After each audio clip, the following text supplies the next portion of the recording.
Horror Radio. This first story was sent to us by Daniel from Australia. Daniel used to work part-time as an ambulance driver in rural New South Wales. He told me this happened in 2019 on a cold Thursday night when he and a nurse named Claire were asked to transport a body from a small-town hospital back to the main morgue in Sydney. By the time they left the hospital, it was already past midnight. Daniel remembered the air was damp, the sky heavy with clouds, and a light drizzle began to coat the windshield. Inside the ambulance, it smelled faintly of disinfectant and latex gloves, a smell he had gotten used to, though it always felt stronger when there was a body in the back. The body had been sealed inside a black bag and strapped tightly to the stretcher. Daniel admitted he never liked transporting the dead. It wasn't fear, exactly, but the silence always felt different, heavier, when a corpse was in the back. Claire sat in the passenger seat, scrolling aimlessly through her phone, trying to stay awake. The first 30 minutes passed quietly. The highway stretched out endlessly, the headlights carving through the mist, the rain tapping steadily on the roof. Every now and then, Daniel glanced in the rearview mirror, catching sight of the black bag. It hadn't moved, of course, but somehow he couldn't stop looking. Then, without warning, something darted across the road. Daniel's heart leapt as he slammed the brakes, the tires skidding slightly on the wet asphalt. A stray dog, soaked to the bone, froze in the headlights before bolting into the trees. Claire gasped, clutching the dashboard. "Damn it," Daniel muttered, his pulse racing. "Careful, Daniel," Claire said with a nervous laugh, though her voice trembled. The ambulance rumbled forward again, but the near miss left Daniel on edge.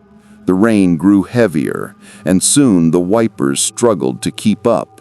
The road ahead blurred into streaks of gray and black. That's when the radio crackled. Daniel expected to hear dispatch, but instead it was only static. He reached to adjust the dial, and just before his hand touched it, a faint whisper pushed through the noise. The words were unclear, almost swallowed by the hiss, but it didn't sound like any dispatcher he knew. He froze, his eyes darting to Claire. "Did you hear that?" she asked quietly. Daniel forced a nod. Interference, probably the storm. But even as he said it, his skin prickled. His eyes flicked back to the mirror, and for the briefest moment he thought the body bag had shifted. He blinked hard. Maybe it was the bumps on the road, nothing more. He tried to steady his breathing, gripping the wheel tighter. But Claire had noticed too. She leaned closer to the mirror, her expression pale. "Daniel, I swear the zipper just moved." Daniel's stomach turned. "It's the stretcher," he said firmly, though his voice lacked conviction. They drove on, the silence heavier than before, broken only by the hiss of static and the drumming rain. Then came a dull thud from the back. Both of them froze. Claire sat up straight. Something fell. Daniel swallowed. "The stretcher is locked. Nothing should move." A chill ran down his spine as he guided the ambulance onto the shoulder. He switched on the interior lights, and his stomach sank. The stretcher was still in place, but the body bag had shifted, angled slightly toward the floor, as though something inside had pushed against it. Claire's hand shook as she unbuckled her seatbelt. "I don't want to look," she whispered. Daniel hesitated, then forced himself into the back. His shoes squeaked against the wet floor as he inched closer to the stretcher. For a long moment, nothing moved, The bag lay still, the zipper gleaming faintly in the light. Then, as if answering his fear, the bag bulged outward. It wasn't much, but it was unmistakable, like a hand pressing from the inside. Daniel stumbled back, his chest tightening. No, that's not possible." Claire's voice cracked. "Daniel, get back in the driver's seat." Before he could move, the zipper slid downward by an inch, just an inch, but enough to reveal something pale. Fingers. Thin, grayish fingers curling outward, grasping blindly at the air. Daniel slammed the compartment door shut with all his strength, locking it tight. His own hands were trembling as he rushed back to the front. "Drive!" Claire screamed. Daniel floored the gas pedal, the ambulance surging forward, tires spraying water behind them. The road ahead was a blur of black and silver. He didn't dare check the mirror again. The radio screeched, the static breaking into uneven bursts. Beneath it, Daniel swore he could hear faint breathing. Claire pressed her hands over her ears, tears in her eyes. The storm worsened, and the ambulance shook as gusts of wind battered it from the side. Daniel's grip on the wheel was white-knuckled. He wanted to stop, to abandon the vehicle entirely, but something inside told him that stopping would be worse. For nearly 2 hours they drove, neither of them speaking. The only sounds the pounding rain and the crackle of the radio. By the time the lights of Sydney came into view, Daniel's body felt numb with tension. They pulled into the morgue, the harsh white floodlights spilling over the wet pavement. Daniel shut off the engine, his ears ringing in the sudden silence. Claire sat frozen, her face pale, her eyes glassy. With dread in his chest, Daniel forced himself to open the back compartment. His heart pounded against his ribs. The bag lay exactly as it had at the hospital. The zipper was closed, the stretcher secure. No sign of movement, no sign of anything unnatural. The morgue staff arrived, casual and indifferent, wheeling the body away without a second glance. Daniel and Claire exchanged a look, but neither spoke. The unspoken agreement was clear. What happened on that road would stay between them. Daniel later told me he still drives ambulances, but he avoids that highway whenever he can. He said he doesn't believe in ghosts, but what he saw that night he will never forget. And sometimes, late at night, when he's driving alone, he swears he can hear the faint hiss of static, even when the radio is off.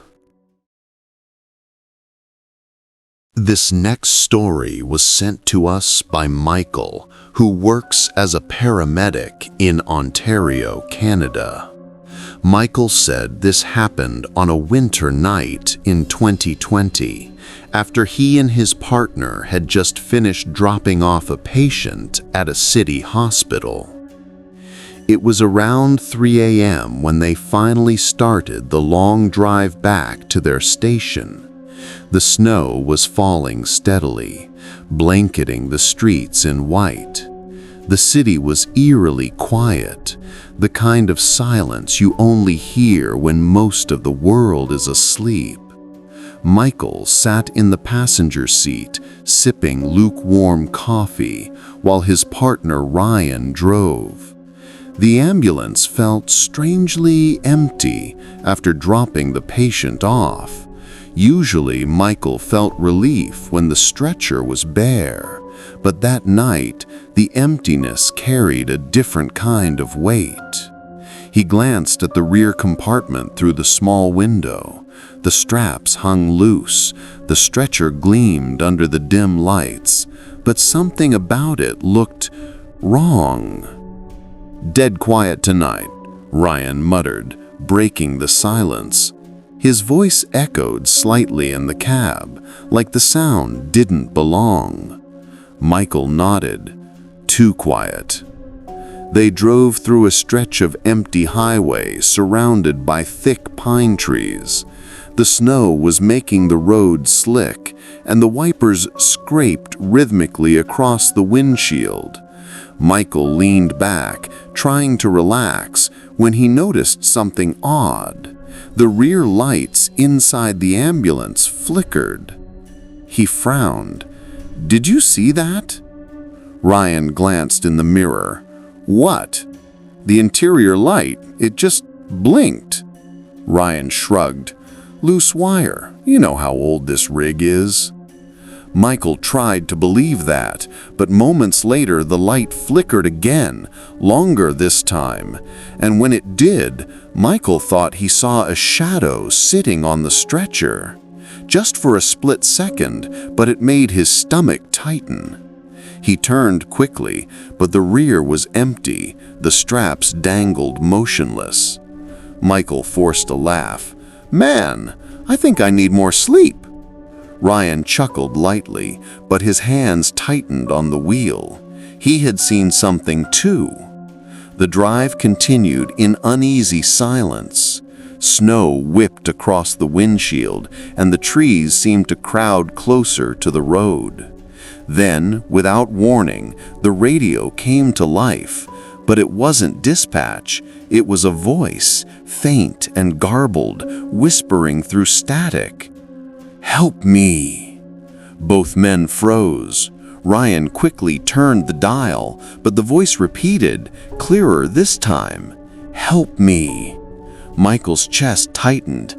"Did you hear that?" Ryan's jaw clenched. "Yeah, but there's no call coming in." Michael looked back again, and this time he saw it plainly. The stretcher straps tightening as if holding something down, pulling taut against nothing. Michael's breath caught in his throat. "Ryan, the straps! Look!" Ryan glanced at the mirror and cursed under his breath.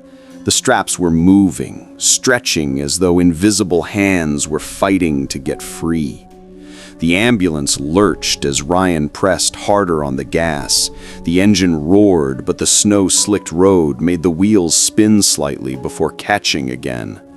The voice on the radio grew louder, still broken by static, but unmistakable. "Don't leave me." Ryan reached for the radio, his fingers trembling, but the second he touched the knob, the entire system died. No static, no power, just silence. Then came the sound, a metallic bang from the back, so loud it rattled the frame of the ambulance. Michael spun around, his eyes wide. The stretcher had slammed against the wall, though it had been locked in place. "Oh God!" Ryan shouted, gripping the wheel with white knuckles. The ambulance shook again as another bang echoed from inside. Michael could feel the vibrations under his feet. It was as if someone was trapped in there, slamming against the walls in desperation. "I can't do this, Ryan," Michael muttered, panic rising in his chest. Ryan's voice was tight. "We're not stopping. Not here." For the next 10 minutes, they drove with the constant sound of pounding from the back. Michael pressed his hands against his ears, but the noise seemed to seep through his bones. The flickering interior light cast fleeting shadows, and every time it flashed, he swore he saw a figure thrashing on the stretcher. Finally, the city lights appeared in the distance. The pounding grew weaker, fading with every mile they put behind them. By the time they pulled into their station lot, the noise had stopped completely. Neither of them spoke as they sat there, the engine humming, their breath clouding the cold glass. Michael finally forced himself to check the back. His hand shook as he slid the door open. The stretcher was exactly as it had been, empty, strapped down, motionless. No marks, no signs of disturbance. Michael and Ryan exchanged a glance, both pale, both drained. Ryan finally muttered, "We never talk about this." Michael agreed. But later, when he tried to sleep, He couldn't shake the memory of that voice. He said it still echoes in his head sometimes, late at night, when everything is quiet. Help me. This story was sent in by our friend Emily from the United Kingdom. Emily works as a paramedic, and like many first responders, she has witnessed her fair share of terrifying things on the job. But nothing prepared her for what happened one late night in 2019 after a long shift at St. Mary's Hospital.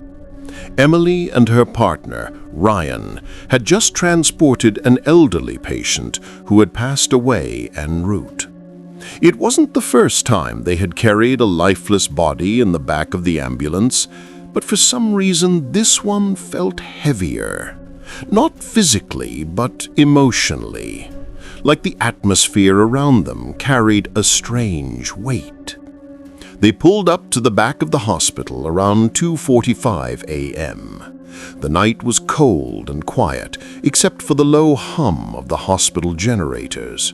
The rear lot was dimly lit, with just two flickering lamps casting pale light across the parked vehicles. Emily went inside to finish the paperwork, leaving Emily alone to clean the back of the ambulance. She rolled up her sleeves, grabbed disinfectant wipes, and began scrubbing the stretcher. That was when she noticed something strange. The straps on the stretcher, the same ones they had secured tightly around the deceased patient, were unbuckled. At first, she thought maybe Ryan had undone them earlier, but Ryan was meticulous. He never left straps loose. Emily froze for a moment, then shook her head. She convinced herself it was exhaustion, nothing more. She secured the straps again and continued wiping down the surfaces. But then she heard a faint knock from inside the ambulance. The sound came from the metal wall that separated the cab from the back. Emily's breath caught in her throat. She turned slowly, staring at the wall. Maybe Ryan had come back and was messing with her. She swallowed hard and called out, "Ryan, if that's you, it's not funny." There was no response. Emily's heart pounded. She tried to brush it off, but the air felt heavier than before. She finished cleaning, closed the back doors, and climbed into the driver's seat to wait for Ryan. That's when she noticed movement in her peripheral vision. In the side mirror, for just a split second, she swore she saw someone's face pressed against the rear window of the ambulance. She spun around, her eyes darting to the back doors. Nothing. The windows were clear. Nobody was there. Emily turned back, trying to slow her breathing. "You're just tired," she whispered to herself, but deep down she wasn't so sure. Minutes later, Ryan returned, sipping from a paper cup of coffee. He noticed Emily's pale expression and asked what was wrong. She debated whether to tell him, then said, "Did you leave the straps undone on the stretcher?" Ryan frowned. "No. Why?" Emily just shook her head. She didn't want to sound crazy. They drove out of the hospital lot, heading back to the station. The roads were nearly empty at that hour. Ryan made small talk, but Emily couldn't stop glancing in the rear-view mirror. She felt like someone, or something, was still in the back of the ambulance. About 15 minutes into the drive, it happened again. A loud bang echoed from the rear compartment, like someone had slammed a fist against the wall. Both of them jumped. Ryan immediately pulled the ambulance over, his eyes wide. "Did you hear that?" he asked. Emily nodded slowly. "I told you something weird was going on." They both climbed out cautiously, flashlights in hand. Ryan opened the back doors while Emily braced herself. The stretcher was still there, the straps secured this time. The cabinets were closed. Nothing seemed out of place. But the smell, That sterile hospital scent mixed with disinfectant now carried something else. A faint, almost metallic odor, like iron. Emily whispered, "Do you smell that?" Ryan nodded, shining his light around. "Smells like blood." But there was not a single drop anywhere. They stood in silence for a long moment, then closed the doors again and got back inside. Ryan tried to laugh it off, but Emily noticed he kept glancing in the rear-view mirror, just like she had. The rest of the ride was tense. Every creak of the vehicle made Emily flinch. Just as they approached the station, she swore she heard a soft voice whisper her name from the back. "Emily!" Her blood ran cold. She didn't tell Ryan, not right away. Some things were better left unspoken. The next few nights at work passed quietly, and Emily tried to push the experience out of her mind. But every time she stepped inside the ambulance, her chest tightened. It wasn't just fear anymore, it was anticipation, like she was waiting for something to happen. On the fourth night, it did. She and Ryan responded to a late call, an unconscious man at a construction site. The ride to the hospital was uneventful, but on the way back, Emily was in the driver's seat while Ryan dozed off beside her. The back of the ambulance was empty, or at least it was supposed to be. Halfway down an empty stretch of road, Emily heard the sound of wheels rolling behind her. She froze. The stretcher was locked in place. It couldn't move, but the sound continued. A slow, deliberate squeak of wheels shifting weight. Her palms tightened around the steering wheel. She whispered, "Not again, please, not again." And then, as if responding to her words, the overhead light in the back of the ambulance flickered on by itself. Emily's eyes shot to the rearview mirror, and that's when she saw it. For a split second, there was a man lying on the stretcher, his face pale, eyes wide open, staring directly at her. It was the same patient they had transported that night outside St. Mary's, the man who had died in her ambulance. Emily gasped and slammed the brakes. The ambulance skidded, and Ryan woke up instantly. "What the hell, Emily?" he shouted, but she couldn't even speak. She just pointed at the mirror, her hand shaking violently. Ryan looked, then turned back at her. "There's nothing there." But Emily knew what she had seen. The image of that man's eyes burned into her mind. They pulled over again. Ryan checked the back thoroughly, while Emily stood outside, hugging herself against the cold air. She could hear him moving cabinets, pulling open drawers, checking under the stretcher. After a few minutes, he returned, looking unsettled. "It's empty," he said, but his tone lacked conviction. Emily didn't argue. She climbed back into the driver's seat, refusing to look in the mirror again. They drove the rest of the way in silence, both of them lost in their own thoughts. That night, when Emily finally got home, she sat alone in her kitchen with a cup of tea. The house was quiet, but her mind replayed every sound, every whisper, every glance from the rearview mirror.